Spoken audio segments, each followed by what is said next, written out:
Welcome to Brighter Shores, your favorite cat petting simulator. No, but seriously, guys, there are so many professions this game can get so overwhelming. So today we are going to talk about the first set of professions in this first episode, Hopeport. We'll be looking at guard, chef, fisherman, forager, and alchemist. With all of these skills, it really breaks down to having two main goals here in the game. Players want to level up, and players want to make money. Now, leveling up is going to give us access to new resources, maybe new weapons or abilities, and eventually let us complete some of the quests in the game. Gold, however, is going to be the engine by how we do that and by how we speed up our leveling. So let's take a look at getting to level 20 in each of these skills and some of the fastest ways to do it. Once we hit level 20, we'll unlock those passive income abilities and be able to play the game and level up even when we're not logged in. So let's dive in. Now, I recommend we get started here at the beach. That's because we can find this brown kelp that you'll be able to forage, leveling up your foraging skill. And once we get enough gold to buy our first fishing spear, we'll be able to fish for the flounder in the water right there, which will allow you to start collecting even more money. All these flounders are good for is selling, so you're good to go with those. But once you've got enough money to get this spear, start keeping that kelp. Once you have level 2 fishing, there'll be a much closer spot you can start leveling up at. Here in town at the Eel Street Bridge, you'll be able to collect your first set of eels. Now, this is a great opportunity to begin collecting ingredients for your chef profession. What I'd recommend you do at this point is collect some eels, bank those in your ingredients bank, and then alternate back to the flounders and kelp. That way you're continuing to collect some money along with alchemy and chef ingredients. Once you've reached level 2 foraging, you can come here to the Forager's Warehouse, where for 13 silver you can purchase a set of secateurs. This will unlock the next ingredient that we need to collect, which is these creamy wallflowers. There's 2 zones of these, and this sets up the first kind of town run that we can start doing. Now, since you have access to 2 things in town, you can collect these creamy wallflowers, collect your eels, and then anytime one of them is empty, you can move to the other one, or you can just go drop things off in the bank. They'll have respawned by the time you come back, and it makes a nice flow. Alternate doing this again with those flounders and the kelp. That way you're able to continue making some money. Adding to our town rotation, once we hit level 6 fishing, we unlock the pufferfish.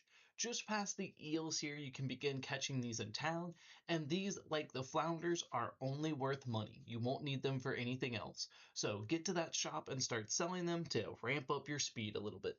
You'll want the extra money from those pufferfish, because the next thing from foraging is this pink shell.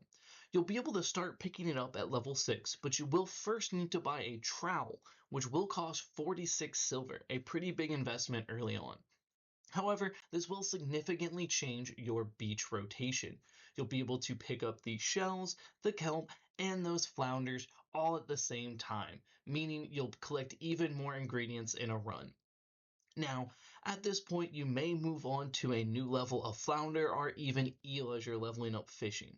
All that means is they'll change color and they will end up being worth more money, so that'll help you out as well. But if you ever need to go down for some reason, you can use that previous choice action on the fish and it'll actually let you level them down and catch a lower level fish just in case. Now, that trowel is going to be a great investment. I know it was a big buy, but it will also allow you to pick up the next foraging ingredient. At level 8, you'll be able to pick up these piper potatoes around this monument here, and these are an incredibly expensive chef item. So they're going to save you a whole lot if you pick up plenty of them early on. So make sure around this area to work these potatoes into that rotation when you get the chance. Now, keep up these different runs. You'll want to continue to be leveling fishing until 20, and you'll want to level up foraging until around 14, when you'll be able to start picking up these monument pieces. This is one of my favorite parts of foraging because it's part of kind of a mini quest, a mini game where you'll rebuild that monument, which will earn you a lot of coins.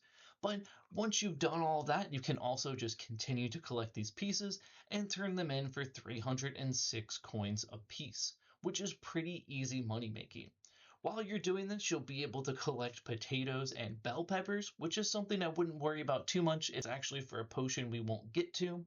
And the only other thing you need to do is watch out for these ghouls in this zone. They will get you. You can see them fighting up there, so just try to avoid those.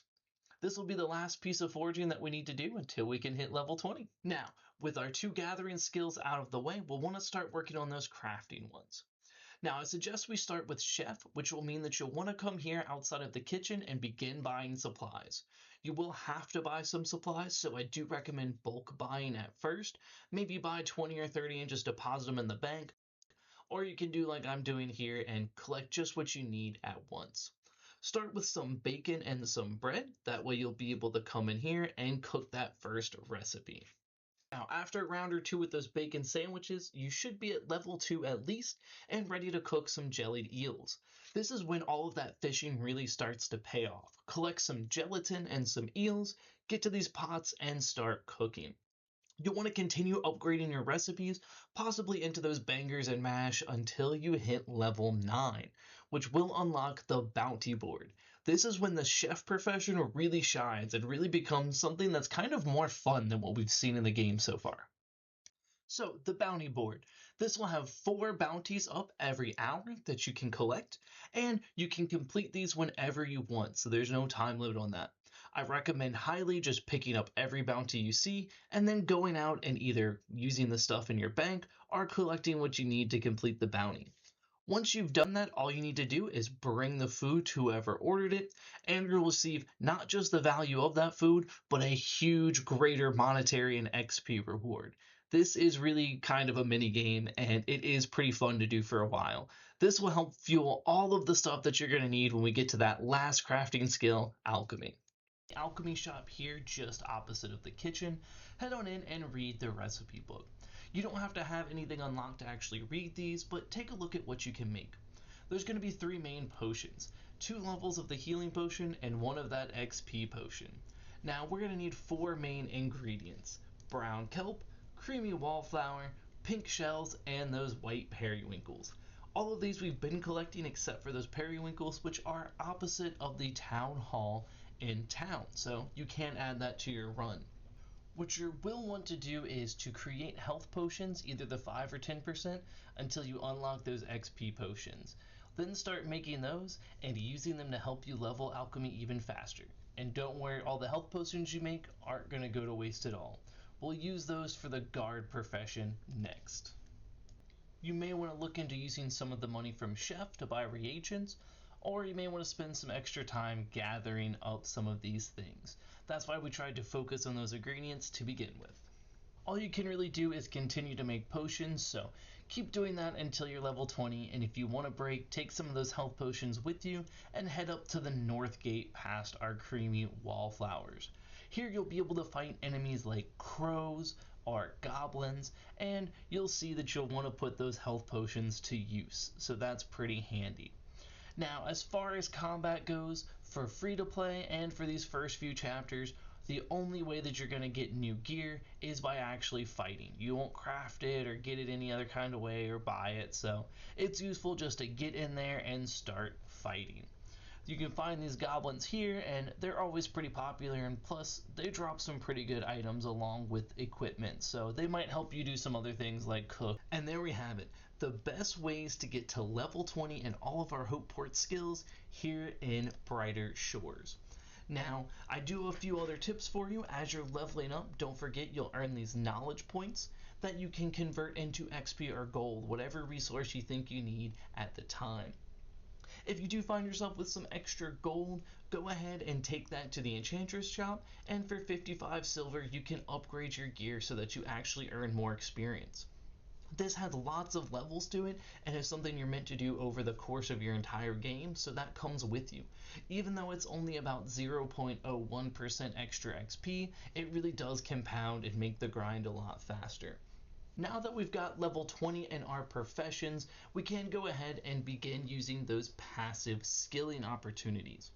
Now, there is one of these for each profession, and they do each require one of those knowledge points to unlock. So as you get close to that level 20, you may want to go ahead and hang on to one of those. Now, these skills do different things, but generally you're just going to find the spot on the map to activate them, and you'll begin pulling in passive XP and gold up to 24 hours after you log out. I found the guard and the alchemy one were the simplest. They just gave you straight gold and experience, and that was pretty handy. The foraging one gets you some reagents you can use for passive potion making, which is a little bit higher than just grinding the slugs here. And the cooking one required that you also did the fishing one. The fish you get from that you cook into a stew, which you can sell for quite a bit of money, but it requires that you bring some bait with you, which is fairly expensive. That's all that I have for you guys here today. I'm going to be doing another video that's a big deep dive into these passive skills and which ones truly are the best, but now that we have them unlocked, we can take advantage of them. Don't forget to get out there and scape some runes.